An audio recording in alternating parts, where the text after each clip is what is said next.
Quand j'ai dit à Kaïs que j'allais regarder Le Petit Baigneur pour la première fois, il m'a dit que je l'avais déjà vu une fois ou deux avec lui.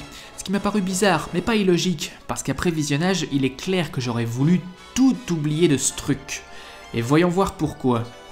Louis-Philippe Fourchaume, joué par Louis de Funès, est un batelier dont la dernière commission est l'increvable, mais le jour de l'inauguration, un problème technique arrive. Fourchaume s'emporte et vire son ingénieur en chef. Ce qu'il ne sait pas, c'est que l'ingénieur en question est courtisé par un promoteur italien, et Fourchaume ne pourra toucher aucun centime du futur contrat si son ingénieur est viré. S'ensuit une cavalcade de situations rocambolesques afin que De Funès rachète son associé. Y parviendra-t-il ? Au premier abord, le film n'a pas un casting de superstars, avant qu'on réalise que les acteurs font presque tous partie de la troupe des Branquignoles, une troupe de comédiens dont, et c'est un petit peu embarrassant vu la superpuissance qu'elle a connue, je n'avais jamais entendu parler. Mais si l'on gratte la couche des personnages secondaires, on retrouve des têtes familières, notamment Michel Galabru et Pierre Tornade. Enfin, je dis secondaires, mais la majorité du film se passe avec eux.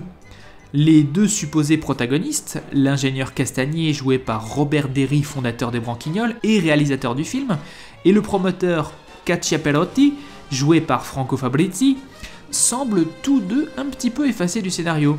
À la place, on nous propose des scènes entre De Funès et la famille de l'ingénieur. Ils sont tous roux pour faciliter l'identification, et c'est un petit peu prophétique parce que ce film manque cruellement d'âme. À mes yeux, le film avait du potentiel et aurait mieux marché s'il avait été séquencé différemment. Vous voyez, la première blague est Louis de Funès mettant à la mer son bateau qui casse immédiatement. Et c'est clair que ce gag reviendra tôt ou tard, décliné différemment.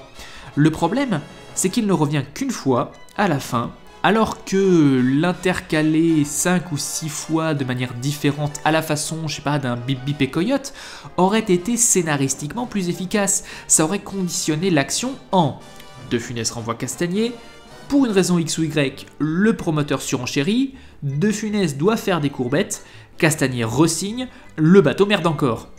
Ici, ce cycle n'apparaît qu'une fois, et par conséquent il traîne en longueur, en passant par la cohorte interminable des personnages secondaires, dans des scènes plus bruyantes les unes que les autres, et ça c'est triste.